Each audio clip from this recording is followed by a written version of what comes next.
Welcome to the International Teacher Podcast with your host, Matt the Family Guy, Kent the Cat Guy, and me, Greg the Single Guy. We are recording episodes from around the globe to tell you about the best kept secret in education. That's right, it's teaching overseas. We're glad to have you join us. Welcome to another episode of the International Teacher Podcast. Kent is right here with me. We're not sure where Matt is right now. Kent, how you doing tonight? I'm great. I'm still warming up my vocal cords. La, la, la, la, la, la, la. Me, Please me, don't me, sing. me, me, me. No, I'm don't sing. still getting ready. I'm doing great. How you doing tonight, the single guy? I'm having a fantastic time tonight. And guess what, Kent, who's with us from Mexico? You know what? I couldn't be more excited. Do I look excited? Because I am excited because on the air with us. Do you know who's on the air with us? On the air with us is none other than JPMint. Everyone give it up for JPMint. Woo! Thank you. Thank you so much. I'm super excited to be here tonight. And you're not just here as our guest, are you? Greg, is she just our guest tonight? Well, I think this is the inaugural episode where she joins our team, Kent. Are you going to join our team, what? JP? I see you on bended knee, both of you, and I accept. I accept joining the ITP family. I would bend on anything I needed to get you on the air with us, JPMint. I'm so excited. Thank you for joining the team. I was really excited to hear the initial invitation on another website or on another podcast episode. And while I was walking the streets of Mexico, my neighborhood, and listening to Greg being interviewed, and then suddenly hearing, well, you know, we're hoping to get on another person as a co-host. I don't know if she's really interested. She's quite busy there in Mexico. And I'm thinking, oh, somebody else in Mexico. And then I realized when he said Jacqueline, I was like, oh my gosh, she's talking about me. I'm so glad we took it to our audience before we took it to you. So thank you so much. Well, and then it was 3 months ago. So I thought, oh my gosh, I think they've changed their mind. I told her it was the soft opening. And it worked. It worked because I was listening and I immediately reached out. Well, actually, first I posted it on Facebook. I was like, oh my God, I'm going to be on this show that I love to listen to. And I hope that your and our listeners enjoy just the additional voice and the additional experiences and stories that I've collected over the last 20 years. So, JPMint, we don't quite yet have a nickname for you on our show, Greg being the single guy and me being the cat guy and Matt being the family guy. But remind our listeners just a little bit about you. I mean, I could go on forever about how much skill and talent you bring to us, but just give us a refresh on JPMint. Well, so the reason why I'm JPMint is because I'm an international teacher consultant. As of a year and a half ago, I wanted to be international, JPM International Consulting, but it was already taken somewhere in Texas. So I shortened the form international to INT. And then I thought, well, wait a second, my favorite color is green, so mint kind of works. I've been living overseas for over 20 years. I started off as a French teacher. And then about 7 years ago, I went into admin and worked my way up to a principalship here in Mexico. And then loved Mexico so much that I decided to stay and thought, how can I stay without actually teaching or working in a school? And I came up with this idea that, you know, teachers need a cheerleader. They need somebody to turn to ask questions. They need somebody with experience with CVs and cover letters and interview skills. I really couldn't find anybody like that out there. There's plenty of recruiters. I'm not a recruiter. I just thought I need to help people figure this out. And then when I was listening to you guys and saying, this is the best kept secret in education, I completely agree. I think international teaching is definitely the way to go. And when I started thinking about what could I do as a business, that's what came up first, my sort of passion for international education. You're not the recruiter, but you're the person who gets to know the recruiters. Well, I'm sort of the person you would go to before recruiting. So you come to me, you get your documents ready, all ducks in a row. And then I kind of guide you into, you could try this recruiter, you could try that recruiter. Oh, this person has a great reputation. This one does as well. So I'm the step before you go into recruiting. And it, in some cases, honestly, some teachers just say, you know what, I'm going to use you instead of recruiting. And that's fine too, because I have a big network and I help a lot of people with job leads and send them their job leads. And sometimes teachers don't need to go that recruiter route, but I am not going to necessarily replace that. Well, I was going to say, Jacqueline and Kent, having Jacqueline on our team is going to be so amazing because she's a woman, number one. We haven't had a woman on our team as one of the co-hosts before. She's also been overseas enough that she's done the teaching, the admin, right? And now she's living the life of retirement in Mexico after reading and following Andrew Hallam's advice. And we had Andrew Hallam on here too. So I think all of these things sort of fit together. And she's just the perfect choice. You're just the perfect choice. I shouldn't talk around you. You are the perfect choice to have on this show. And you know a lot about us. And if Kent had listened to that episode that you were on before, he would know more about you. He doesn't always go back and listen to our episodes. Well, and let's not forget, I'm Canadian. So I also right. bring a little bit more globalization to our internationalness. Jacqueline, you're so knowledgeable. How many episodes is it going to take before you realize, you know what? I don't even need those two guys. This is I'm James pretty much David. doing this on my own. The other best kept secret, JPMint. It's my own podcast. Screw those guys. I'm going off on my own. Well, welcome aboard. I'm so excited. I'm really excited. I've got a number of ideas of guests to bring into the fold, and but I love the format. I think we don't want to do this without the three of us. And whenever and if ever Matt can join us, that would be he'd be a welcome addition. But the three of us being filled with laughter and with our own ideas and points of view, interviewing someone, I think, is the best idea right there.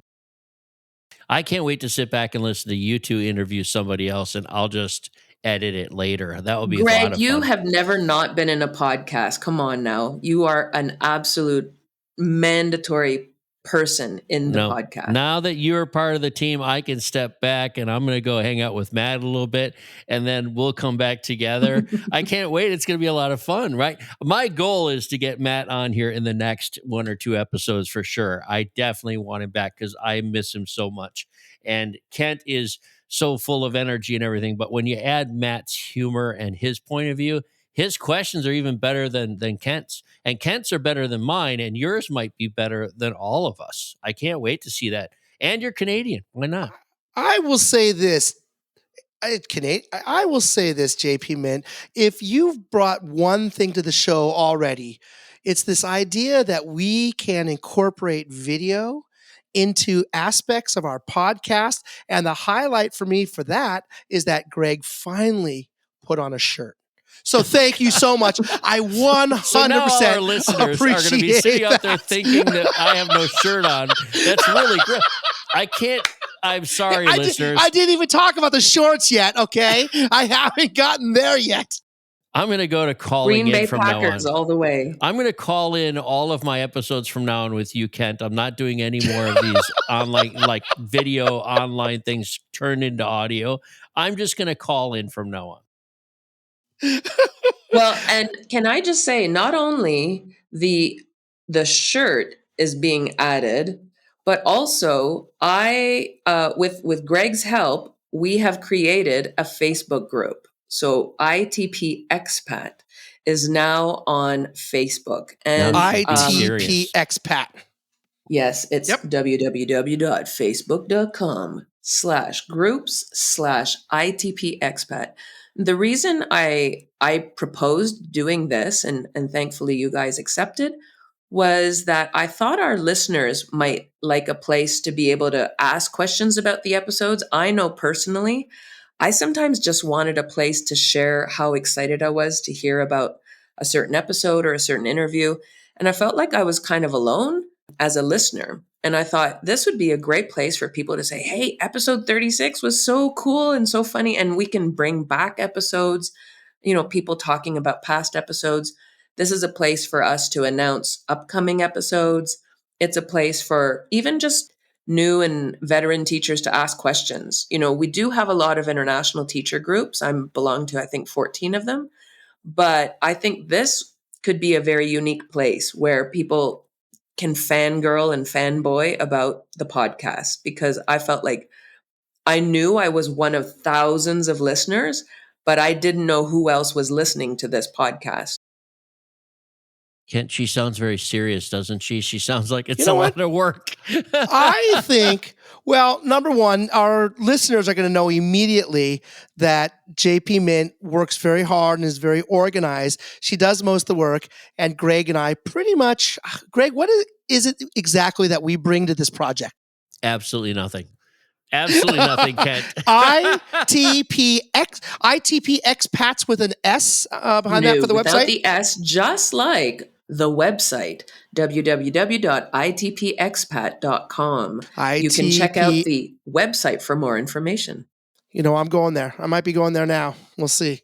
I don't think Kent's Jacqueline, ever thank seen you our so website. much for bringing about our website, and I'll be joining. If your listeners out there, if you would like to interact with the Cat Guy, do a little cat talk, I will be on the Facebook page. Excellent. Well, we will happily make you an admin, Kent. I'm looking the forward to it. moderation. So, just to let our listeners know that this is not going to be a spammy group. We actually have a couple questions to get in. Do you think, Kent, you could get in just by answering these two questions? What are the questions, JP? The first one is, what continent have you lived on or visited? And there's 5 checkboxes. I'm not entirely sure if they allow all 5 to be checked, but hopefully you could answer one of those. I think I'm going to say what continent?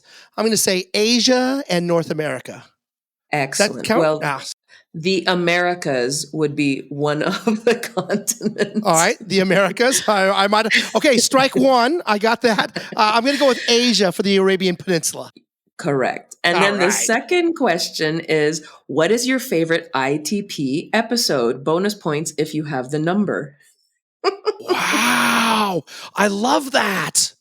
And this way we can listen, we can it. hear from our listeners and say, oh, I love the episode where so-and-so or so-and-so was interviewed. What would be one of your favorites, Ken? I think episode 60. Are we at 60? I think episode 60. Did Greg and I sit in my living room and talk recruiting? Was that 60, Greg? I think 60, I'm fangirling here. I think 60 might have been the back from the summer episode of just a few weeks ago. Beginning of the school year. Yes. Hey, you know what? Look at that. I have listened to a few episodes. Yes, but I also enjoyed the Diversity Collective number 55. Yes, I am looking at the list, but we had 2 guests on, one of them from my hometown of Seattle. So I enjoyed that episode as well. Shout out to Alan and Aparna. Yes, I love that episode. I also want to give a quick shout out, if I may, to a previous guest too. Was it Richard Byrne?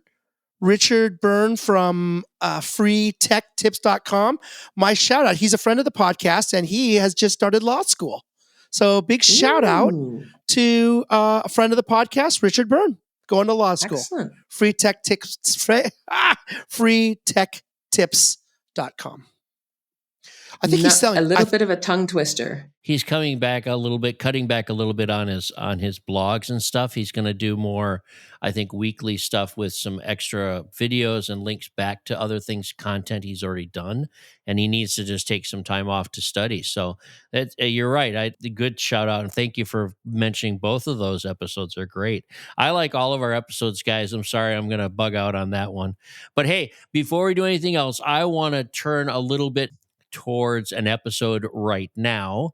even more than we have. And I have a great topic. I think we talked about this before. It is recruiting season, and it's perfect to have JP on with us for her first episode because this is her wheelhouse. We know that October, especially, is already starting up, and it's almost October as we record this. So, October is the big month for starting up, getting ready for job fairs that happen later on. They're posting some jobs, they're looking out ahead. So I'll let you both chime in about that. I'd like to start talking about some recruiting.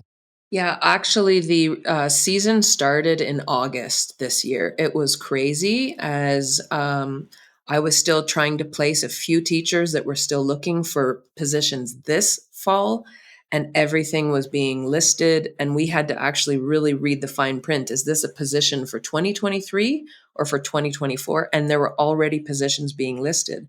Now, typically, an administration position will be listed in August and September, but this year I was seeing teachers for the first time. I'm not entirely sure why. I have a couple of guesses like student population growth or the school was expanding at the time. So they knew they were going to need the positions.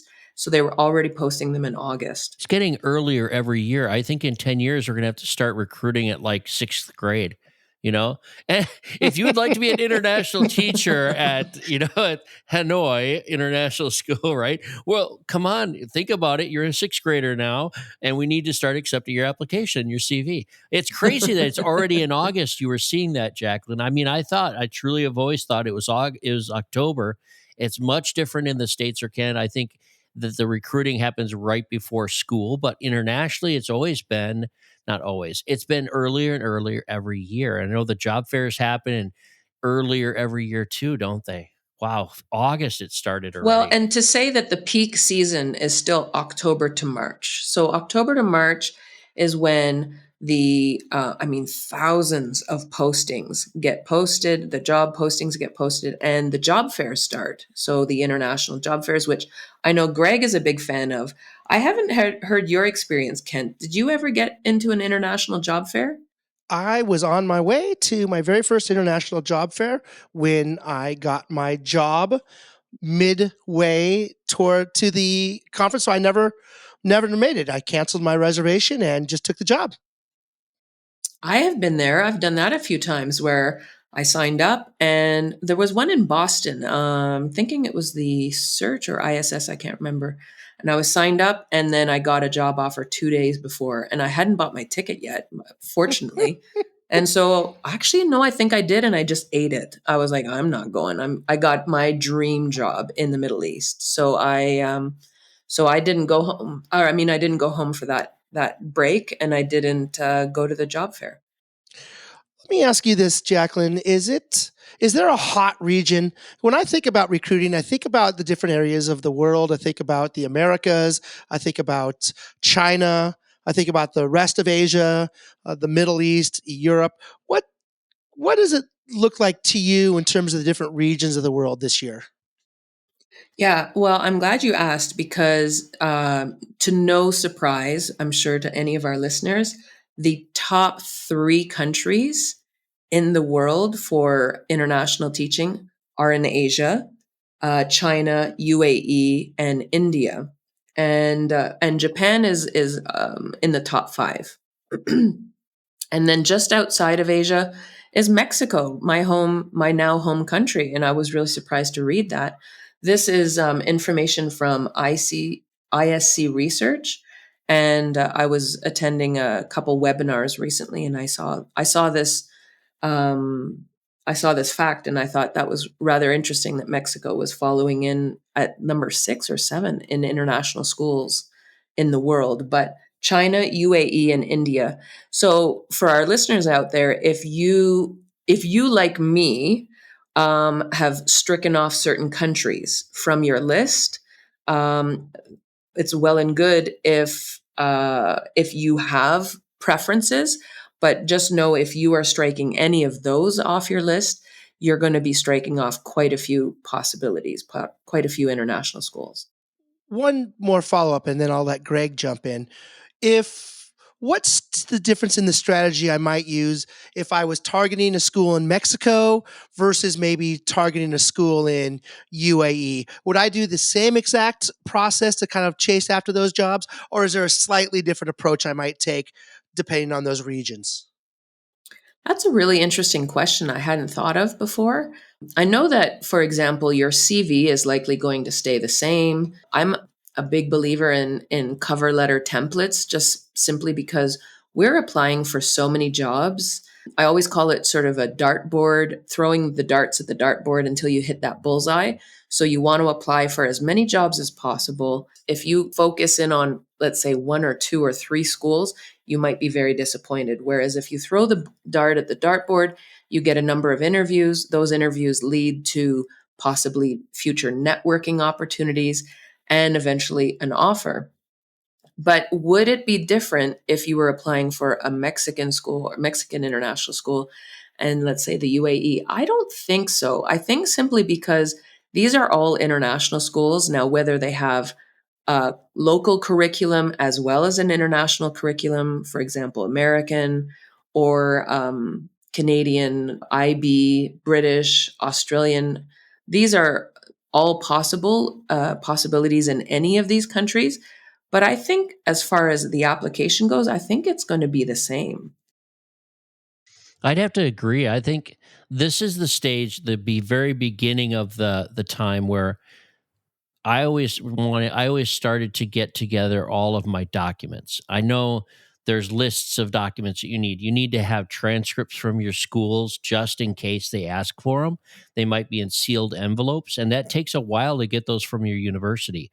And it doesn't matter what level you're at, like if you've been overseas for 20 years or if you're just starting out or if you're just graduating, you still need to have your transcripts. Some transcripts can be just online, some could be in a envelope ready to stick in another envelope. They're sealed. Your recommendations have to be all set and in order. Get those out, the request out to the right people. Let them know that you're going to be recruiting for this. And this doesn't have to be all public. You can just do it under the radar a little bit if you have to, if you're worried about your job. Be upfront with the person that you're talking to and requesting it from.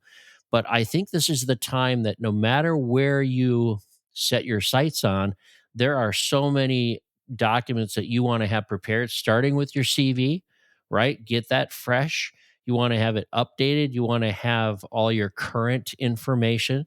You probably want to update your driver's license and your other stuff before you leave your country. If you're in the States, you need to have a passport Passports, let's not updated. forget, That takes a long sometimes the time. passport takes a while, yeah. We have almost a 6-month waiting period in Canada. I haven't heard recently, but I heard a while ago because of COVID and everybody let their passports lapse. And now Canadians are all starting to travel again. There was a 6-month waiting list to get a passport. So that's probably one of the most important things for anyone that is thinking of heading overseas next year is looking at your passport and seeing, do I have more than 6 months? And if you're getting close, if you're maybe a year away from your passport expiring, you want to look at renewing that. Let's say I've taught elementary school in the United States. Say I'm in Kansas. I taught for 2 years. I'm really interested in teaching abroad, but I'm worried that there's not a lot of opportunities for maybe a newer teacher or someone who's never been overseas or maybe doesn't have 6 or 7 years experience in elementary education. Should I feel discouraged about trying to get into the international market? Absolutely not. I am super excited to know that some of my clients, for example, have fewer than 2 years experience as teachers, and they're still getting hired. There's always going to be schools out there looking for teachers that have no experience, all the way to veteran teachers. I've had clients where they've been teaching overseas for 30 years, and they're still wanting to stay overseas and teaching. So I would encourage everyone. I mean, I think we have all drunk the same Kool-Aid where we want to introduce international school teaching to all new grads from the US, from Canada, from all over the world, in fact. Might be interesting to hear what is the ideal candidate. Can you, I've got a little list here. Can you figure out, let's play a little game. Can you figure out what are some of the qualities that an ideal candidate for international teaching has? You have to be Don't Canadian. all you jump first. in at once. All right, you, Greg, you go We first. have to- I have a ton. You have to be Okay. Canadian, right? Or no, No, you do come not. on, I have to throw some Canadian jokes in there because now we have a Canadian on board. My first and foremost is adaptability. You can't be so tunnel vision and say, I'm only looking to go to Spain. Ding, ding, ding. All right, that's one of them. All right, survey says Excellent. number one. Okay, I'll take a stab at this. How about, let's see, flexibility, adaptability, those are about the same. How about able to kind of get along well with others? How about yes, positive collaborative school community member? Correct, sir. Now let's not forget, these are not just qualities, personality qualities, but also what do they have to have? So what are the Well, requirements? number one, certified teacher.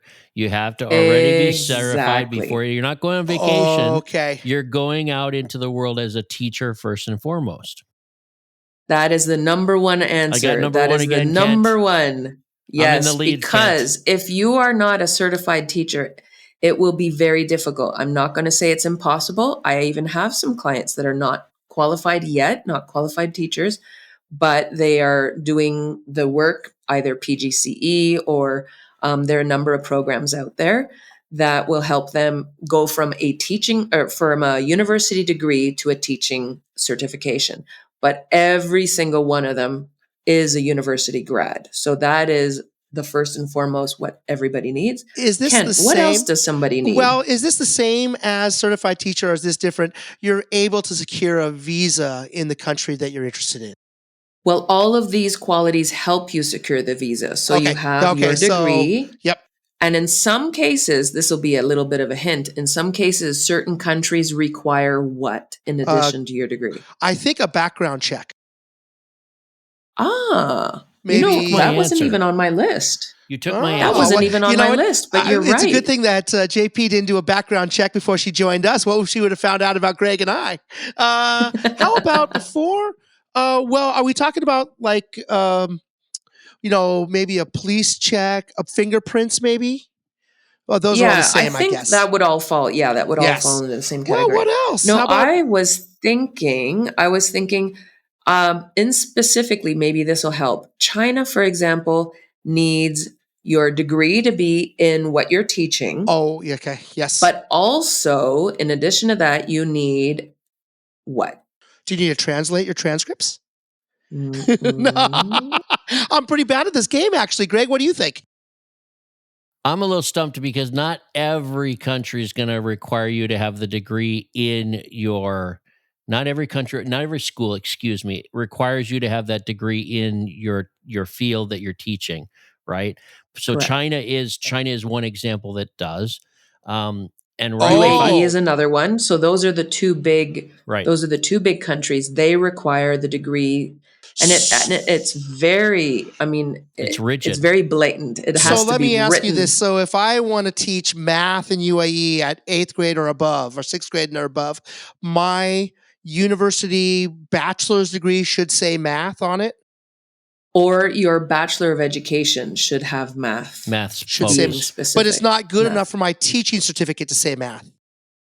I think is. that's the same. Yes. Is yeah, it the I same? think that's the same. Mm-hmm. You just can't have like a German degree and then you have a teaching certificate for elementary and you want to go teach high school math. So they're not as flexible. Those two countries are not that flexible. Some countries, and I don't want to say a hard, fast no, but this is we're talking most likely, generally speaking, for a work visa. But you guys have missed the boat. It's experience. It's experience. Oh, 2 years. Year experience. See, I don't have 2 in years most experience. cases, but there's always exceptions. It's not required by all international schools, but it is what's the word I'm looking for? Preferred 2 It's a years trend. preferred. Can I say something to that though? And I just want to reach out and anybody listening to this that's interested in getting into it. I have a unique experience that when I was in teachers college, I guess they call it in Canada. We call it university. I was in the College of Education, and I went to a job fair in February and actually landed a job. My first overseas job was landed in February without even having my teaching degree, but I was on track to graduate in June. So even without any experience and without a degree at the time, I was on track for it to graduate a couple months later, and they did hire me for a great school in San Pedro Sula down in Honduras. Now, the caveat is that not a lot of the bigger, more well-known schools, the AAA, like I call them AAA or AA schools, are going to do that because a lot of the more well-established and higher sought-after schools that are more competitive for teachers, most of those, like you said, have a preference, or even more than 2 years. Some have like a 2 to 5 year preference when they're looking, but that doesn't mean don't apply to them. Just be ready for that, saying, hey, I can't get into the top school right now because I don't have experience, especially if you're looking at no experience. Like I had probably 2 options at that job fair, and that's just part of the Yeah, game, right? absolutely. There are always going to be schools that are looking for non-experienced teachers or Yep. unexperienced teachers, or willing to take them on for the right reasons. So, for example, they might have everything else on that list, but just lacking the experience.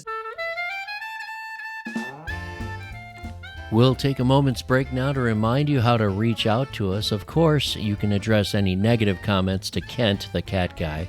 We do love to hear from you. Our handle on both Instagram and Twitter are at ITPExpats with an S, ITPEXPATS.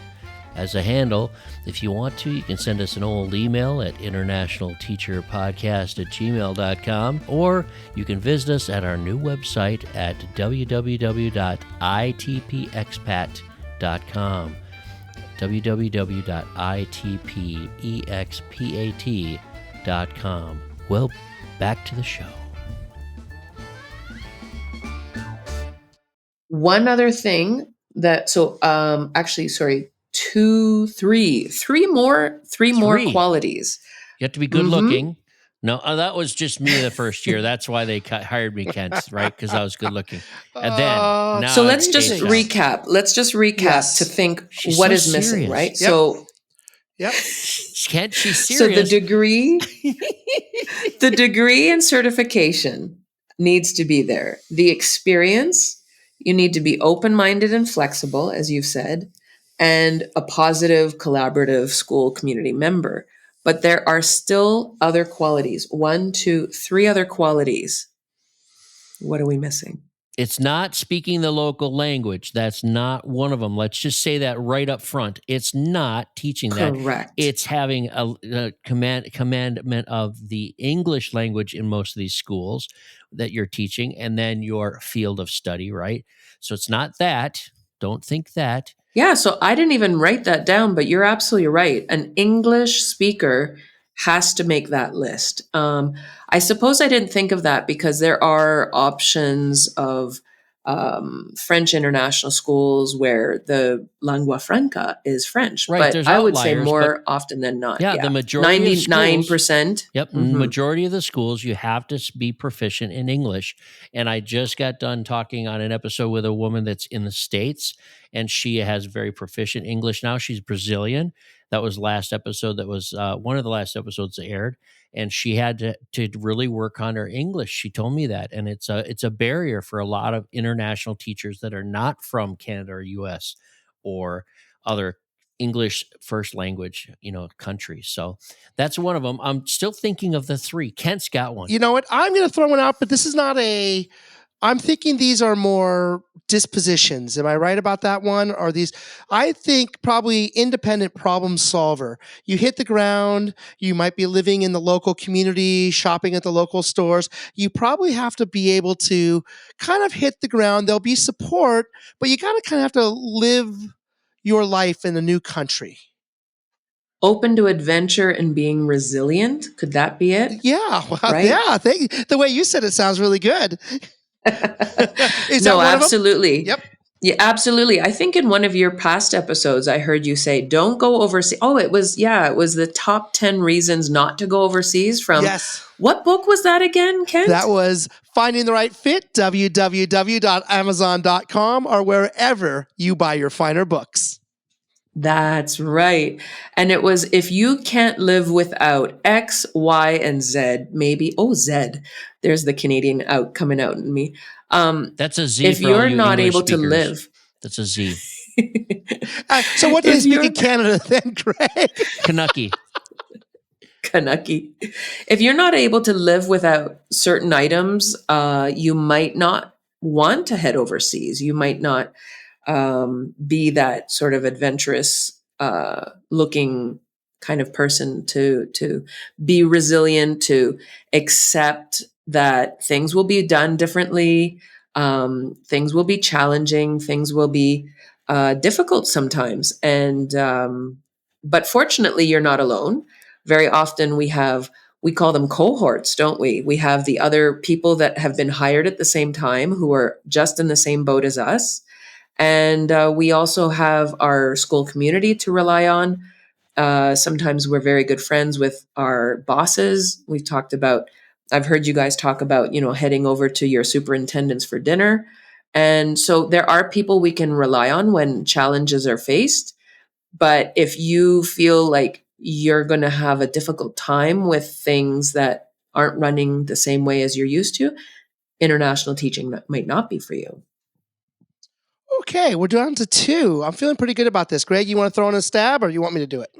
Go ahead. I'm still thinking because, we've Okay. gone over this in different Nope. ways, but this is sort of Yeah. like this game is a Yep. little unsettling. I mean, it's off the cuff right here. I'm trying to think in If different only one of us had words. written a book. If only one of us If I could had only written find a book, about we'd have I'm an gonna have to advantage ask my here. mom if there's a book. Maybe one of us should have read that book. I didn't read it. Okay, I'm going to take a stab here. I'm going to think that the word professional might be in there someplace. Able to professionally carry out your duties. Can we segue that into a passion for teaching? Ooh, I like that. Because we're talking about the ideal candidate. We're not talking about the minimum bar. We're talking about who do schools want to hire? Someone who, when you step foot into the classroom, you light up like a light bulb. And I think you all can agree that there are people like that in our schools that are magnets for positivity, for the children.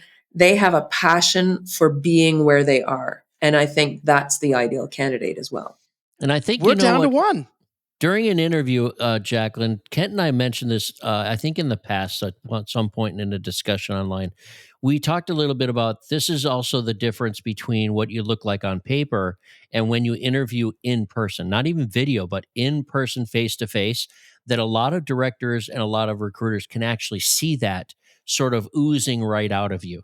And that's not something that's on paper. So that's another reason to go to a face to face interview if you can, because that's how to sell yourself. And that I've seen some directors that'll even bypass the experience and other things because they say this person belongs with us, right? And I love that you brought This that person up. belongs in a classroom. Yes, Yeah, part of our absolutely. team. You I don't know, know number I'm going one. to take a stab at the last one, but then you might have to tell us if I get this wrong. But since in a lot of schools, the teachers in the school are the center of the community, I think that teachers have to be willing to take on just extra roles to make that school work for the community. Ding, ding, ding, ding. You got it. Exactly. You have to be a contributor. You have to be able to offer extracurriculars, join committees, help organize school events. Every school is looking for somebody that will not just put in a 9 to 5. I mean, we don't even have 9 to 5 in most cases, right? But that will go that extra mile to bring value to the school community. You've hit the nail on the head. And it's so important to highlight that in your CV because schools are looking for that. All Well, right. we got all of We them, did pretty Kent. You good. got I most think of we them. did pretty well. You were out to the early lead. I was inspired by you there, I got Greg. more points So for being the number one, like the first two number one. You got the extra ones, right? But number ones, I got both of them. yeah, that was good. I really like that, JP Mint. That was a lot of fun. These are, again, not every candidate will have them, but this is the ideal candidate for an international school. If you're listening right now and you're saying, oh my gosh, I had all of those, why are you not teaching overseas? Please join us on the Facebook group or the website idpexpat.com and find out how you can head overseas, because we can help you. You know, I'm so glad you brought up that last point because I think there are a lot of teachers out there that have various interests outside the classroom and think that, oh, there's no way that this would make a difference at my school. But for example, I'm starting off my first week of anime and manga club tomorrow. And it's really popular. The students love it. They love to draw and they love to read manga and they love it's really a big deal. And so there was one of my passions that I thought, well, is that really ever going to catch on? And it's huge. Yeah, absolutely. And it's a chance for you to refresh your batteries. Me as a French teacher, when I was teaching French overseas, I love films. I love movies, but I don't just watch French movies. I love watching German movies or Spanish movies. And so I created an international film club where we would watch a different film every week. Oh, I love that. The subtitles obviously in English, but to expose the kids' ear to different languages and different cultures. That sparked for me, that refreshed my battery, being able to look forward to Monday after school international film club. We have a teacher that I saw the other night. I went to go see a friend of mine. His kids were playing in a community baseball league, and I didn't expect this, but I went over to the baseball field, and it's not like connected to our elementary school. There's no school team or anything like that, but it's in the community. And I went over to watch the game that night, and I go to get a popcorn or something like that from the vendor, and inside of the little vendor box at the restaurant or the popcorn stand, there's one of our fourth grade teachers, and he's just working for the evening with his family in the community. And I was like, well, that's a great example of just reaching out and helping out with other things, whether it's that or if it's, tutoring outside of the school, tutoring for the local university. And I'm sure you guys both have had a plethora of experiences being part of the community or following through with school stuff after school hours and not necessarily getting remuneration for it. Right. It's just being part of the team is probably doing things for school. Yeah, I think that's the biggest difference, being overseas and working or teaching at home in our home countries, is how many of you can relate to uh, when I was teaching in Canada in a small rural setting and had just moved there, so I was brand new. And 4 o'clock rolls around, and the school's pretty much empty, and I was still finishing my photocopying or preparing for the next class the next day, and then looking around the parking lot and it's all pretty much empty and everybody just goes home, and there's nothing, there's no life after school, there's no the extracurriculars were kind of bare boned, and maybe like one sports team was practicing in the gym, but otherwise the school was a ghost town.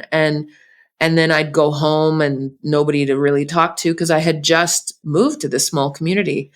Whereas internationally, that school is alive. It's alive all the way until dark, past dark. Sometimes 7, 8 o'clock, I would be maybe working on report cards, Mhm.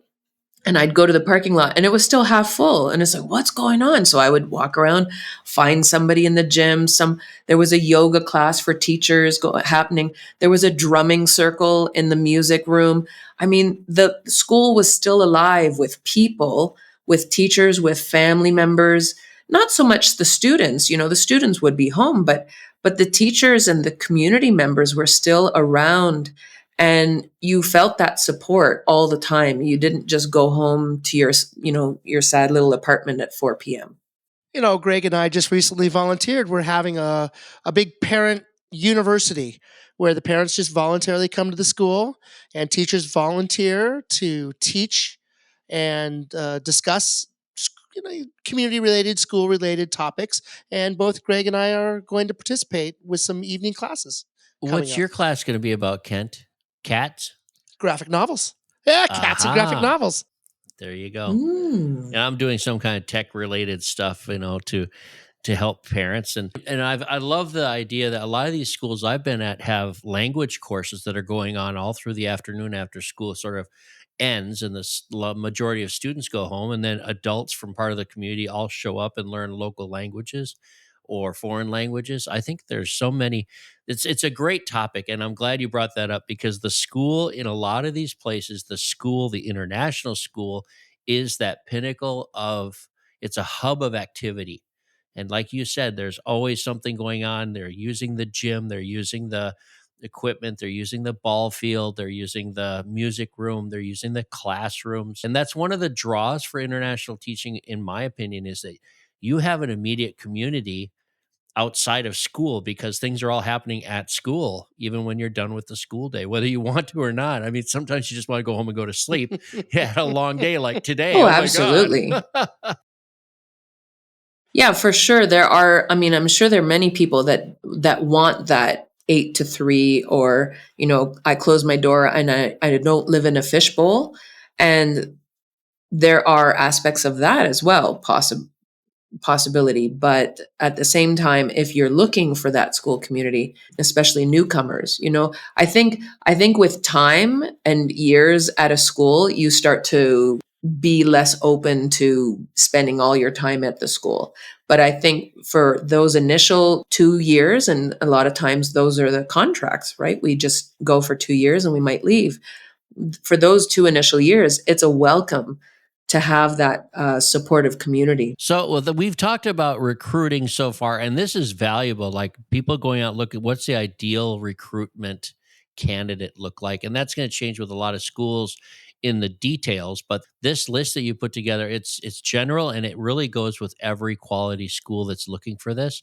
It doesn't look good. You can look good on paper, like I said, but boy, go into an interview confident. They need to get ready for this right now, because it's happening. It's already starting. And question, Jacqueline, do you think that they should really be going out and surfing the web and collecting as much information about a broad range of schools right now? Well, I think that could be really time consuming. I think, looking for individual schools will be really difficult. I think there's a number of ways. So there's a number of ways to go about looking for jobs. One of them, the most popular, I think, is signing up with a recruiter. But the good news there is not all recruiters charge. So there are a number of recruiters, recruiting agencies that don't charge the candidates. They will charge the school the finder's fee. So depending on also the geographical area you're looking for, you might use a certain recruiter. And then the second option is getting your network to help you. So if you're new to international teaching, but you know how when we first go overseas and people say, "Oh, you're an international teacher," I have an international teacher, a daughter of a neighbor, of a cousin, of a son. And so getting your network working for you, sort of letting them know, I want to head overseas. Do you know anybody already overseas? And plugging in with them. That's a second way. And the third way is, as you've talked about, targeting particular schools. And that's easy enough to go into Google and say, like, I want to live in Rome. So I'm going to type in international school in Rome and then just see what comes up and start going to their websites. But that is very targeted. See, Kent, I knew the answer to that. I just totally set her up for that answer. Isn't that cool?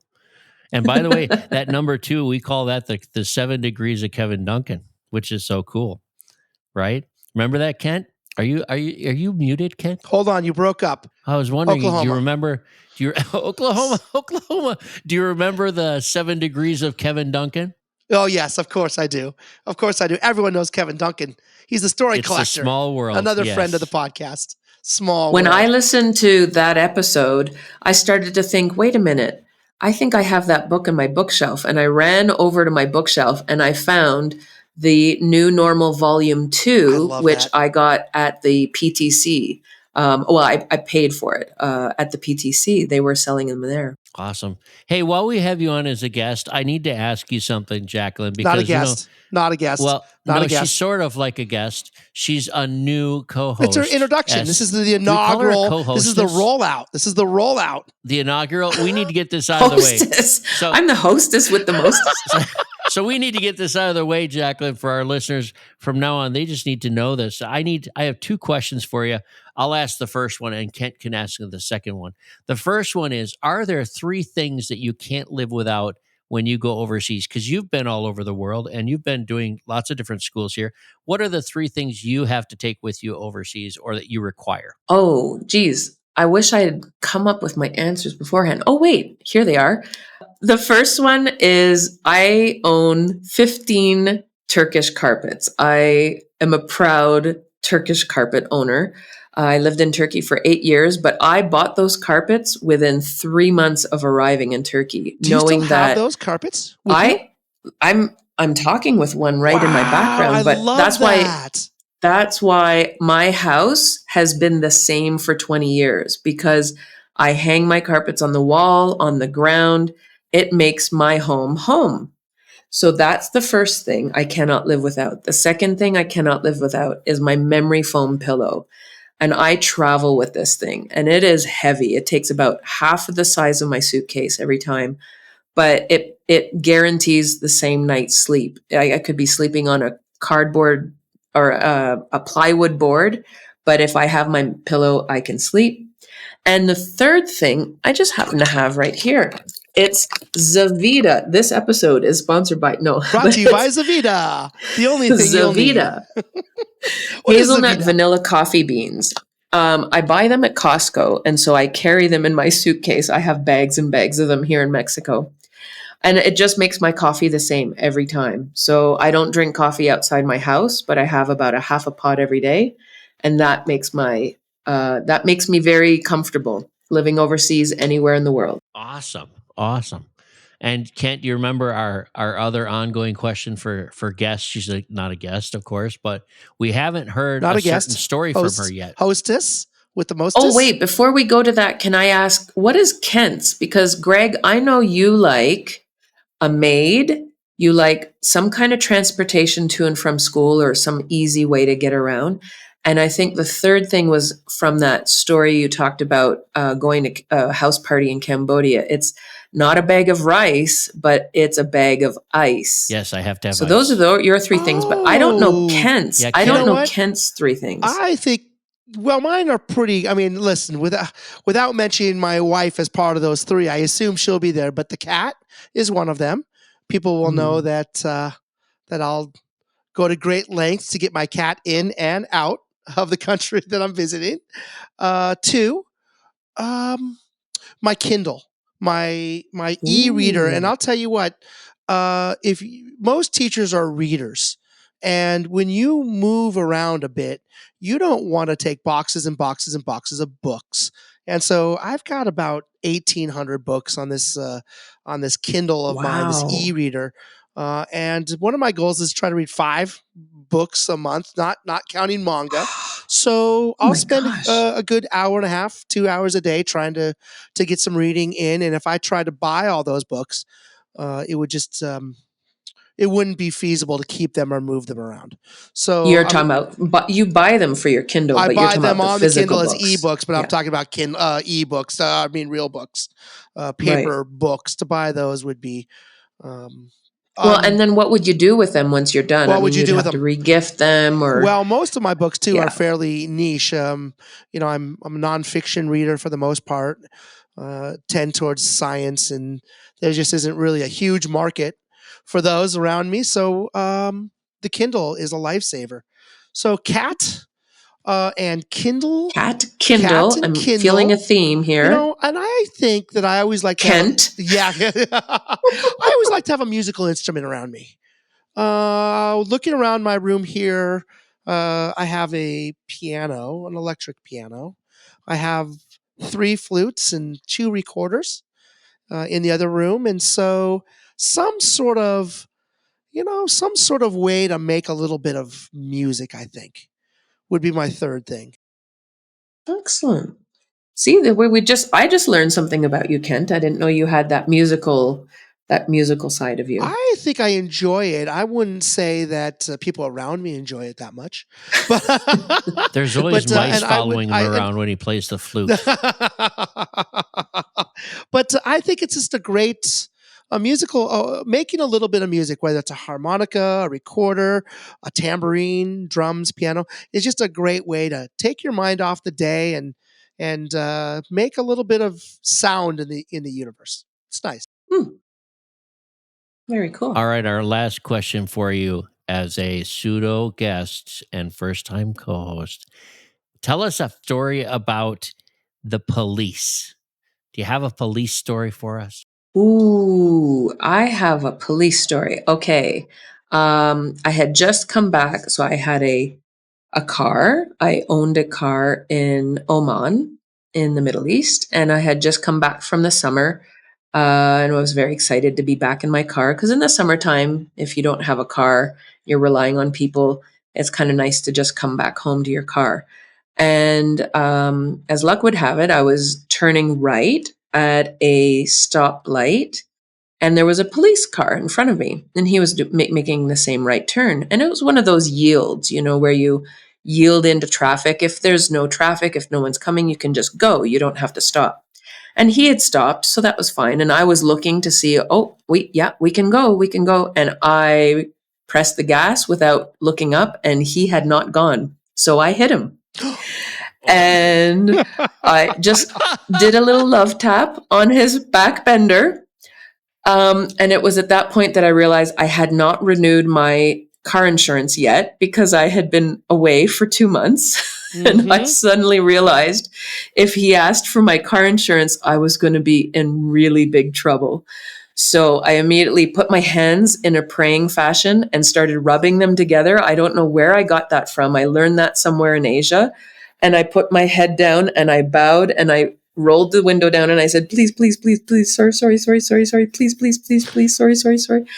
And the man came over and he said, why will you? He started speaking Arabic and I don't speak Arabic. And I was like, please, please, please, sorry, please, please, please, sorry. And he just looked at me like this and he said, shwe shwe, which is slow, slow. And he got back in his car and he drove away. He didn't ask for my license. He didn't ask for my insurance.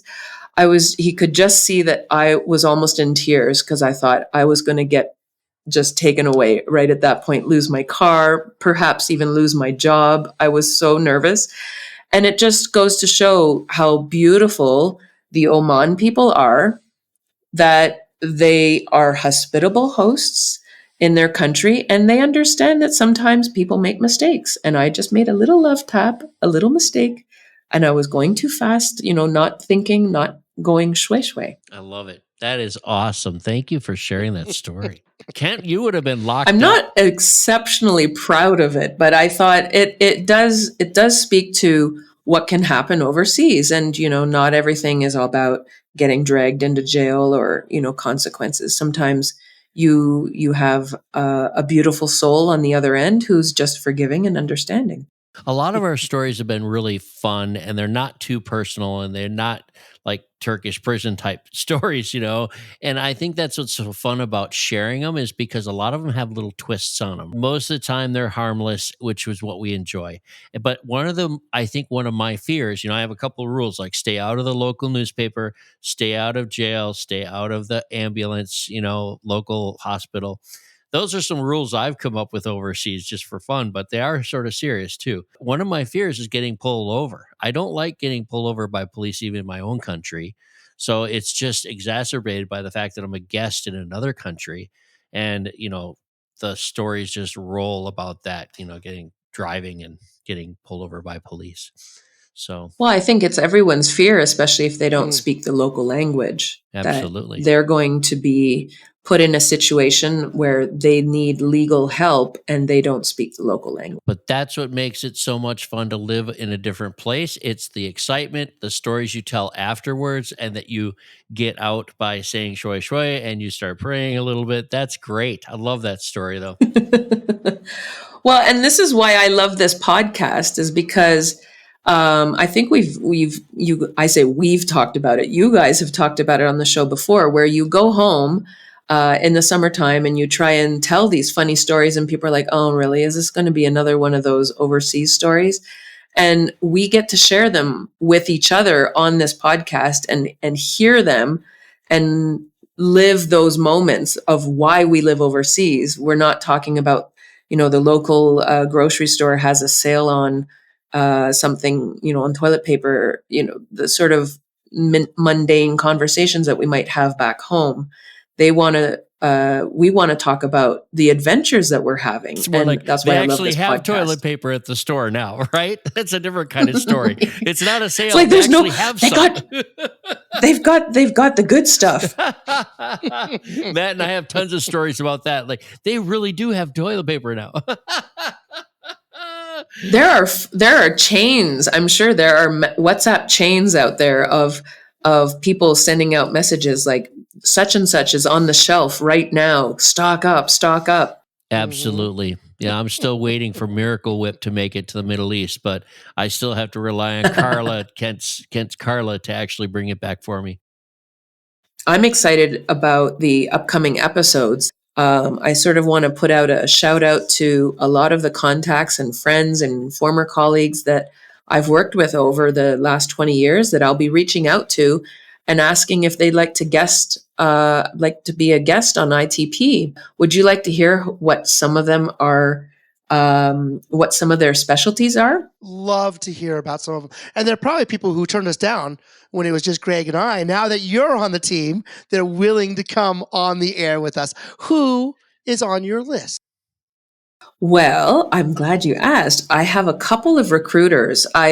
Having listened to your shows, I don't think you've had a recruiter on, have you? Have you had anybody from a recruiting agency before? No, we haven't yet. No, we haven't. We've had some Tried. discussions.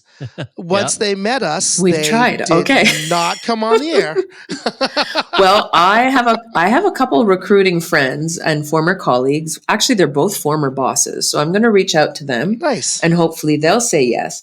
I also have former and current international school leaders. Now, I know you've had a couple of them on, and I've really enjoyed those. I think the ones that I'm thinking of also will just bring a lot of rich experience and help our listeners know what schools are looking for. So not just that list of ideal candidates, but also maybe some off the cuff stories about finding the right fit. Wait, is that familiar, Ken? Finding the right fit, www.amazon.com, wherever you buy your finer books. Wherever my mom buys finer books, right? I can't wait to hear the and the leaders. I think that's important. The recruiters, leaders, and I also have a number of veteran international school teachers like you, Greg, like me, like Kent, that have been in the biz for over 20 years. And I think it would be really exciting to have them on to talk about their travels, to tell us their stories. Some of the top schools, they've worked at some of the top schools, and we can maybe even have them talk about that. So that's, I'm going to be reaching out to them. And also because I have any number of clients that are new to international school teaching, but not new to teaching. And I thought it would be fun to reach out to them and see. Some of them are thanks to this podcast that they're fans themselves. They might be listening to this episode right now. And so I'm going to reach out to them and see if they would be willing to come on as a guest to talk about their journey into international teaching. I think it's going to be great to hear different. I can't wait. So here's the thing, and they can listen to us on this kind of an idea, is it may not be all three of us that are on the interview, and it probably won't just be me, right? It'll probably be a combination of one or two of us, but rarely will we have all three of us as co-hosts on there. It gets a little crazy, and well, Kent's looking at me like I'm crazy, but I thought. Well, now, did we ever talk about this? No, we didn't. Thought all three of us make a great team. When did you come up with this? Did we vote on this? I think it's 2-1. All right, you might want to rethink that. Oklahoma. You know what please. Oh, now I have to ask All permission. Right. Okay, I'll ask permission. Can I sit out next one? I don't know. So I couldn't be more excited about some of the episodes coming up. I think you're going to have a great time with us. We're going to have a great time with you. Our guests, we'll see if they come back in the future. Jacqueline, it sounds like we have an exciting future ahead for the ITP podcast. What is our new Facebook addition to the ITP podcast? Well, I just thought we would start a Facebook group called the International Teacher Podcast. So you can find it facebook.com/groups/ITP Expat. ITP Expat. There's 2 very easy questions to get in. It's not going to be an exclusive group. But it is private in the sense that we don't want the spam bots coming in. So, but once you're in and you have friends that want to join in, you can actually accept them in. And then we'll have moderated posts because we also, again, don't want a whole bunch of spam, but it should be relatively easy to post a question. If you have a question for the 4 hosts, if you have a question for each other, I'm hoping veteran teachers will feel free to answer any posting questions about international teaching. I like the idea that our listeners get a voice without having to email us. They can actually post a question about past episodes or comments, because I know that as a listener, I was looking for that outlet of, oh my gosh, I just listened to this episode and I loved this. Or, I have so many drafts to Greg in my inbox or in my draft, because I'll listen to a story and I'll immediately write him an email, and then I just won't press send because I'm kind of shy and thinking like, why would he want to read that? But this is the place for that. So Facebook will be the place for our fans to try to reach out and just say, I loved that. I just discovered that Kent plays musical instruments. This is the place where they can do that. Fantastic. Well, that I don't know what to say. I mean, we've been off of Facebook for so long. I think I remember talking to some kids and they're like, Facebook, that's so old, right? But our age group and I don't think the 20-somethings are going to be on there much. They might. But I tell you what, anybody over 30 is definitely if we still build on Facebook. They will come. Yeah, I agree. I'm just so joyous of having this extra outlet that it's going to be exciting. I love it. It's a new addition. I can't wait to interact with the listeners of ITP Podcast. They're going to get a chance to see me. They're going to see the cat. They're not going to see me and the cat in the bath. That might be for the Patreon in the future. But I'm very excited. And there's also the off chance that we could turn a little bit of this work into a TikTok account one of these days, but lest I get ahead of myself. Listen, as we wind this down, Greg the Single Guy, it has been fantastic to reconnect with you. It's been several hours since I saw you in person. JPMint, I am so excited you're part of this team. You can already feel the energy. You can feel the excitement. And thank you for you. Well, I want to thank you for reaching out and asking me to join the team, join the family. I'm really excited about the episodes we're going to be able to record together, the stories we're going to be able to tell and share with each other, but also hearing those guest stories live and in person. You can't imagine how excited I am to hear that. Well, welcome aboard. Thank you very much for this episode. It's been a lot of fun. And we're going to, all 4 of us, are going to be seeing you soon in future episodes. Thank you for listening. Anything? Hey! All right. Okay, hit record and let's do this podcast. Come on, already.